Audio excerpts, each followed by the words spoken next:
everyone, and welcome back to Trot Talk. I'm Kristen Roberts, and this is Trisha Summers, and we are here in beautiful Gallatin, Tennessee today with Jamie Clifton of Volunteer Equine Advocates, and we are so excited to learn so much about her program and what she has to offer here at this farm. Jamie, would you like to tell us a little bit about yourself and kind of how you got started?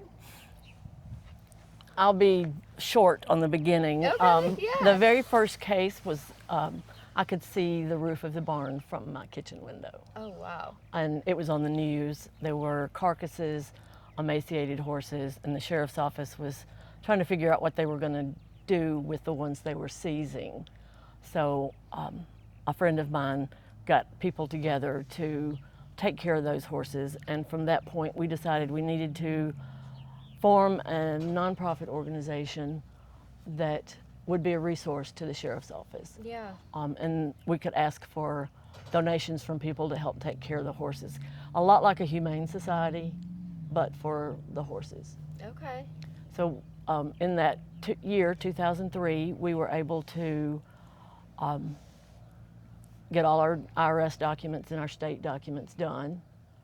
And So you started in 2003 with yes. this? Oh, it's wow. So 20. your program's been in Yeah, service for a while. we've been around for a while. That's amazing. We started out just with Sumner County.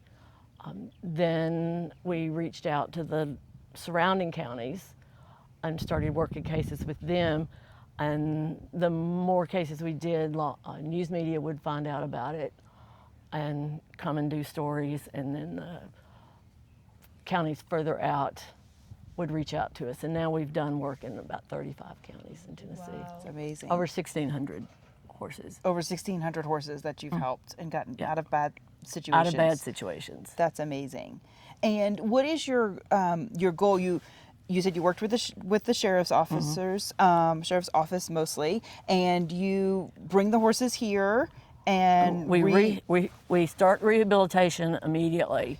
We do an intake exam with the vet. Okay. So if there's any medical issues that need to be addressed, we do that right away. That usually is about $500 per horse. Okay.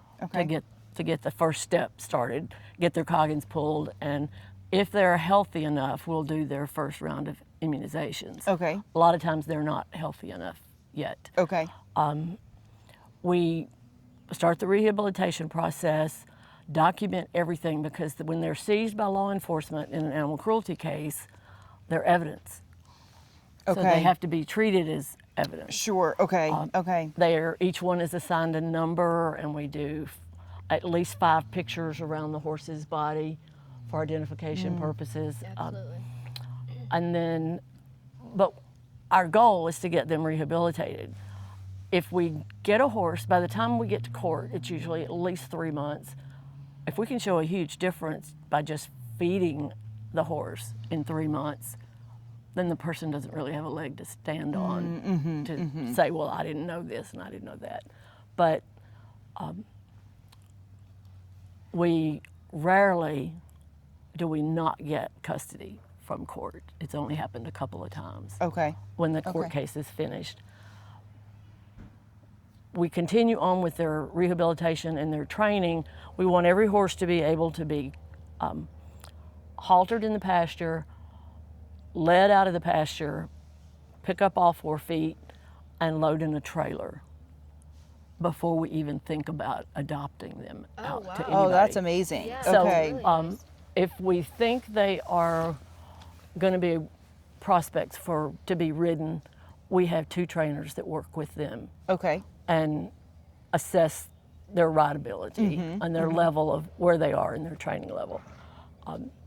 Of course, those horses, because we spend more on them, their adoption fee is a little higher. Sure. But for just companion animals that are either have had career-ending injuries or are older, then their adoption fee is fairly low. Okay. Okay. And I can imagine to do all of those things, it takes a lot of time, a lot of manpower.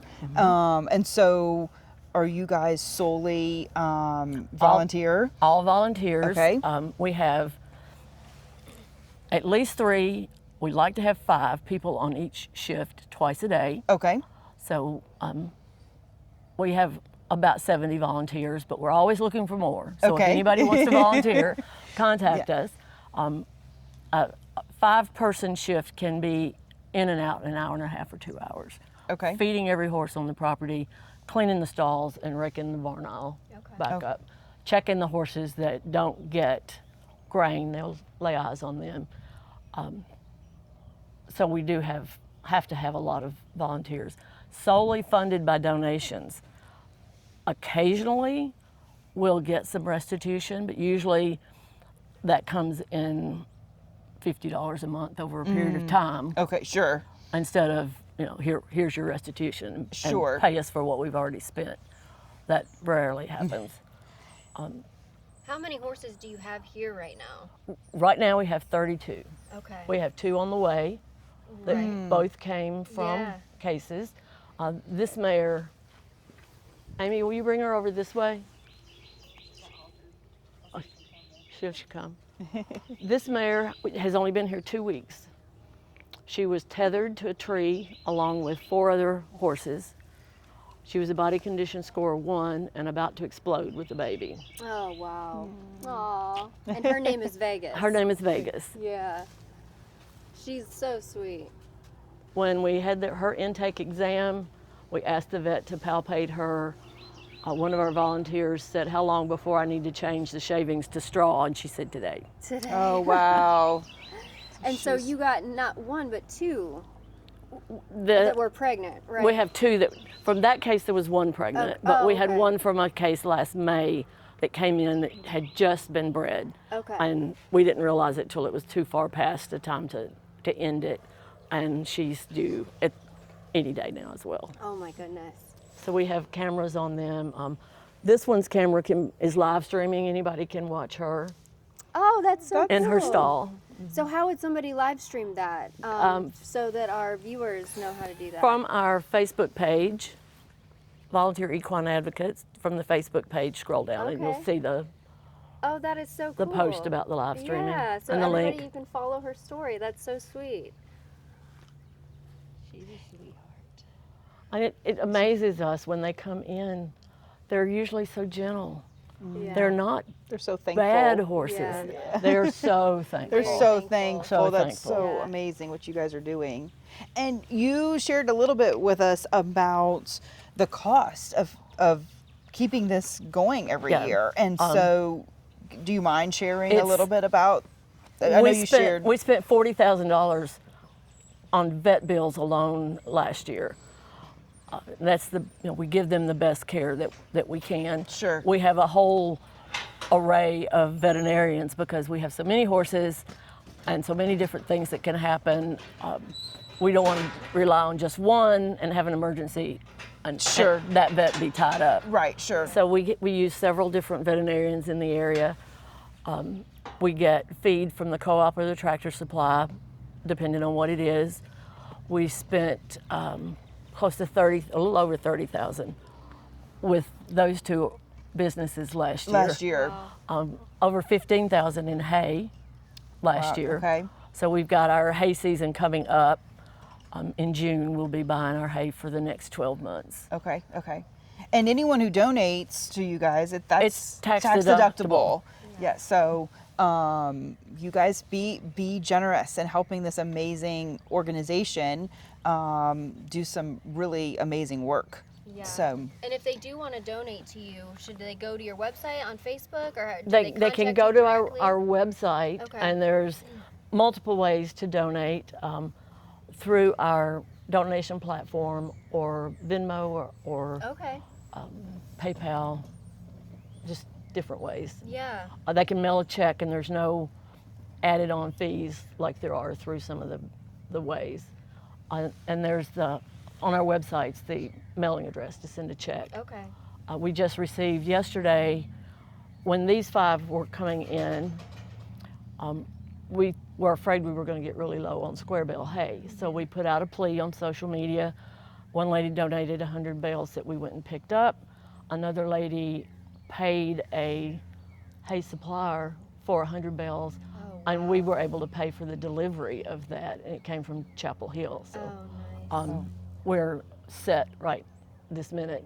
Okay. But we like to put the pregnant mares on orchard grass as soon as possible. Gotcha. So that's what we got for this one and the other one that's pregnant. And people you obviously love to have volunteers. Oh yeah, that's our lifeblood is the Yeah, volunteers. so if anybody is out there that does want to volunteer, they can contact you through Facebook as well. Through Facebook or through the website, there's a link to an app to sign up. Okay. The number of volunteers that we need, the number of volunteers that we get, got to be overwhelming, so we're using an app to kind of coordinate all that. It's great. The growth is great, but it's made for changes. And do they need to have horse experience? We have our youngest volunteer started when he was 18 months old. He came with his dad. His dad had no horse experience. He's now almost 3, and they come once a week. Okay. We have high school kids, 13 to 18.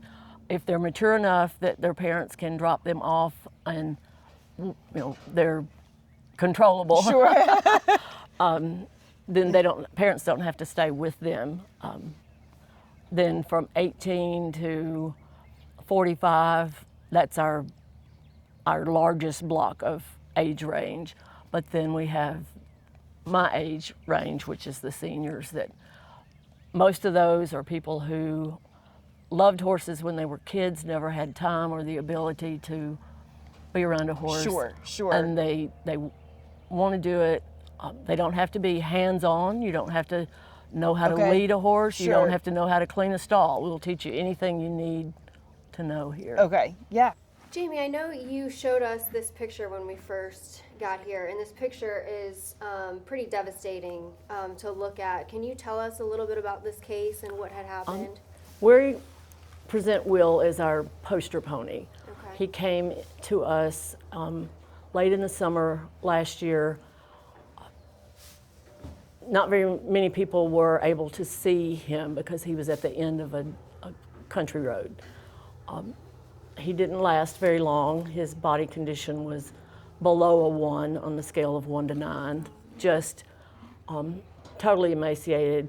You can't start feeding them a lot right away, so we had just gotten up to the second level of feeding when he laid down and couldn't get back up.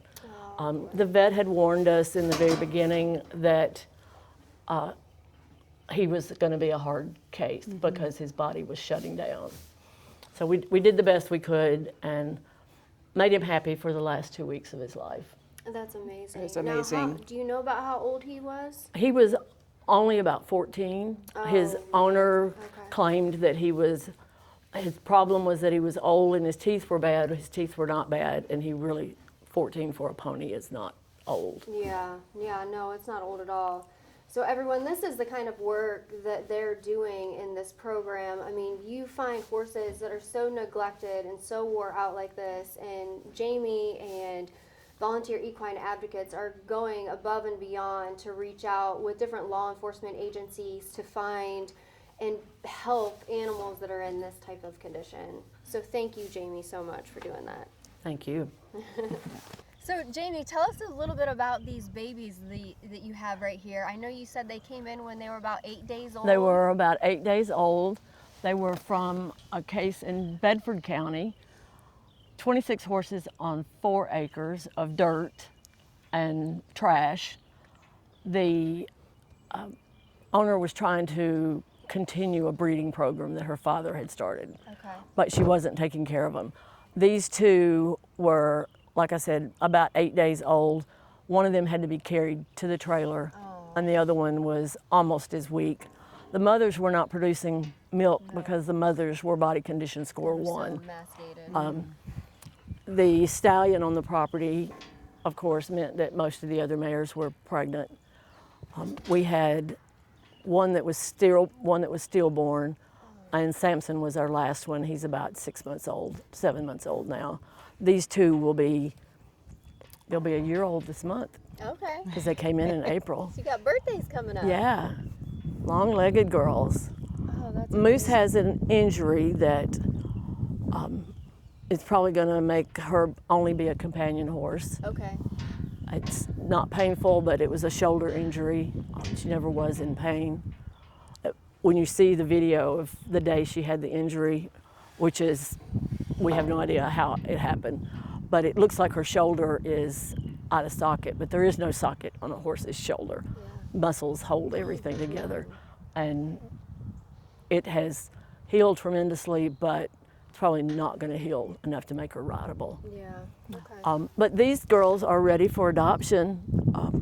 If somebody wants to see how that one, Yeah. they're ready for adoption.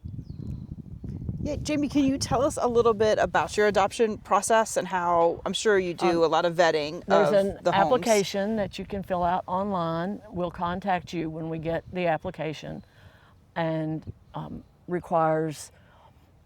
we require either a site visit or pictures and video of your property if you're not close enough for us to do a on-site visit.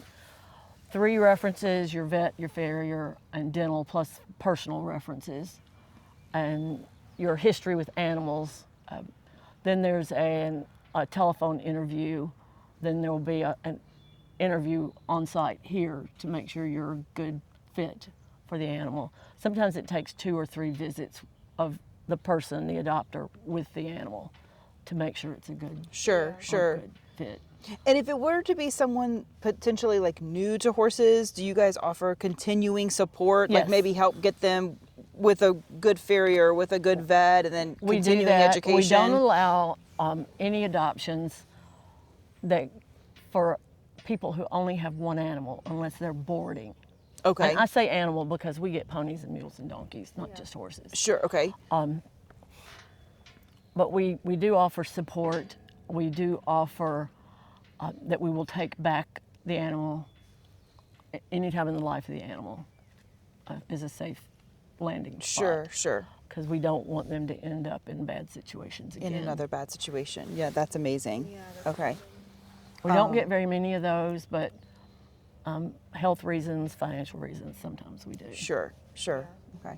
And I noticed too, you guys have an Amazon wish list. We do. So if if you want to, hop on Amazon and look up Volunteer Equine Advocates and purchase things off their Amazon wish list, and it'll come straight here to the farm, and Jamie will get That's it. such a great idea to have done, because that's so simple. You just hop on and you can go through the Amazon wish list and click on it, and it comes straight here. And it's such a simple thing to do to help them out. Right.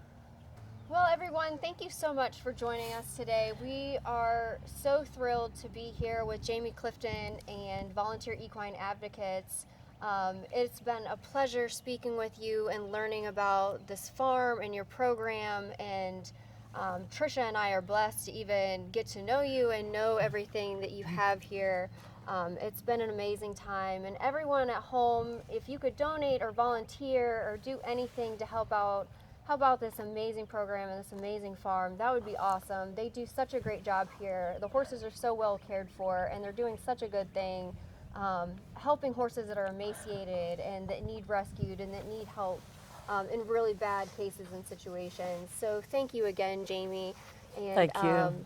Follow us, tune in, and click to like our page, and we'll be back soon, everybody. Thank you.